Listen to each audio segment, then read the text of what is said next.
என்ன பார்க்க போகிறோம் அப்படின்னா முருங்கைக்கீரை ரசம் எப்படி செய்கிறதுன்னு பார்க்கலாம். முருங்கைக்கீரை கசக்குதுன்னு சொல்லி நிறைய பேர் சாப்பிட மாட்டாங்க. இந்த ட்ரிக் யூஸ் பண்ணி செஞ்சு பாருங்கள், எல்லாருமே விரும்பி சாப்பிடுவாங்க. அதுக்கு நம்ம ஃபஸ்ட்டு என்ன பண்ணால், முருங்கைக்கீரை ஒரு டேஸாவில் தண்ணி நல்லா வச்சுக்கோங்க. கொதி வந்ததுக்கப்புறம் முருங்கைக்கீரையை போடுங்க. ஒரு 1/4 மணி நேரம் இல்லைன்னா ஒரு 20 நிமிஷம் வேக விடுங்க. வேக விட்டிங்கன்னா கீரை நல்லா வெந்துடும். இப்படி 2-3 வாட்டி செக் பண்ணிக்கோங்க. சலன்னு கொதி வந்ததுக்கப்புறம் நம்ம என்ன பண்ணுறோன்னா, தண்ணியும் முருங்கைக்கீரையும் தனியாக வடிச்சுக்கோங்க. ஓகேங்களா?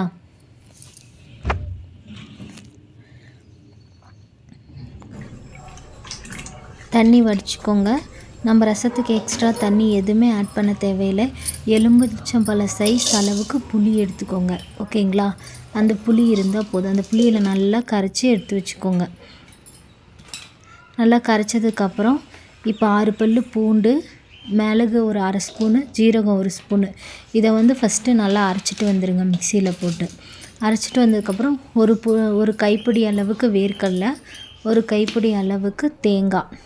ஏன்னா அந்த கசப்பு தெரியாமல் இருக்கிறதுக்காக வேர்க்கடலையும் தேங்காயும் ஆட் பண்ணுறோம். ஒரு கைப்பிடி அளவு இருந்தாவே போதுமானது.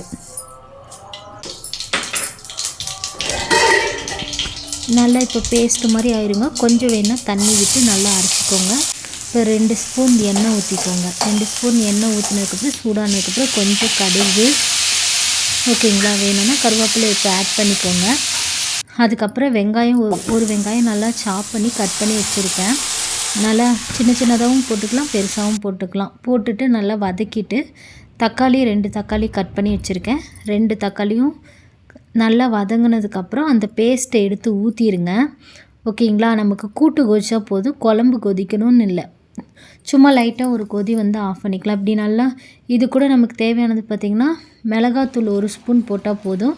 அப்புறம் லைட்டாக 1 ஸ்பூன் மஞ்சத்தூள் மட்டும் லைட்டாக போட்டால் போதுங்க. இதை நல்லா ஒரு கொதிக்கணும் நல்லா. ஓகேங்களா? குழம்பு எப்படி நல்லா சுடுன்னு ஒரு மாதிரி சவுண்டு வரும், மேலெல்லாம் தெறிக்கிற மாதிரி இருக்கும். அது வந்தாவே போதுமானது. இந்த பாருங்கள், நல்லா கொதிக்குது. ஓகேங்களா? இந்த கொதி வந்ததுக்கப்புறம் அந்த ரசத்தை எடுத்து ஊற்றிடணும். ரொம்ப நேரம்லாம் ரசத்தை கொதிக்க விடக்கூடாது. சும்மா நம்ம நார்மலாக ரசம் வச்சு எப்படி உடனே ஆஃப் பண்ணிடுவோம் இல்லைங்களா? அது மாதிரி ஒரு கொதி வந்த உடனே நீங்கள் ஆஃப் பண்ணிடுங்க. இந்த சைடில் என்ன பண்ணலாம்னா, அப்படியே சைட் பை சைடு கீரையும் வதக்கி வச்சிடலாம். 2 ஸ்பூன் எண்ணெய் ஊற்றியாச்சு. கடுகு போட்டு பொரிஞ்சதுக்கப்புறம் வெங்காயம் 1 கட் பண்ணி வச்சுருக்கேன், அதையும் போட்டு நல்லா வதக்கிடுங்க.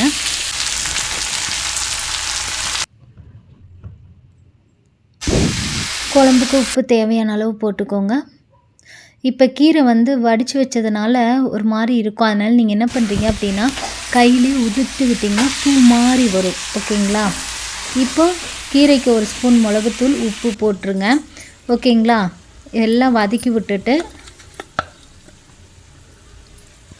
கீரை கொஞ்சம் இப்போ ஒரு சிலர் தேங்காய் போடுறதுன்னா தேங்காய் போட்டுக்கோங்க. நான் நெடக்கல்ல மிக்சியில் அரைச்சி பொடி பண்ணி வச்சுருக்கேன். ஓகேங்களா? அது நீங்கள் 1 ஸ்பூன் போட்டுக்கோங்க. அவ்வளோதான்.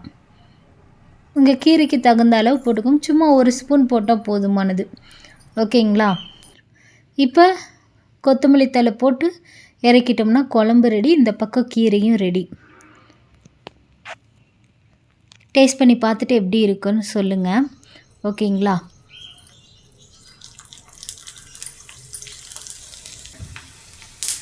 யாரும் முருங்கைக்கீரையோட தண்ணியும் வேஸ்ட் ஆகாது. இரும்பு சத்து அப்படியே உங்கள் உடம்புக்கு வந்துடும். இப்போ கடைசியாக குழம்பு தாளிச்சிக்கோங்க. நான் வடகம் போட்டு தாளிக்கிறேன். நீங்கள் வேணும்னா கடுகு கூட போட்டு தாளிச்சிக்கலாம்.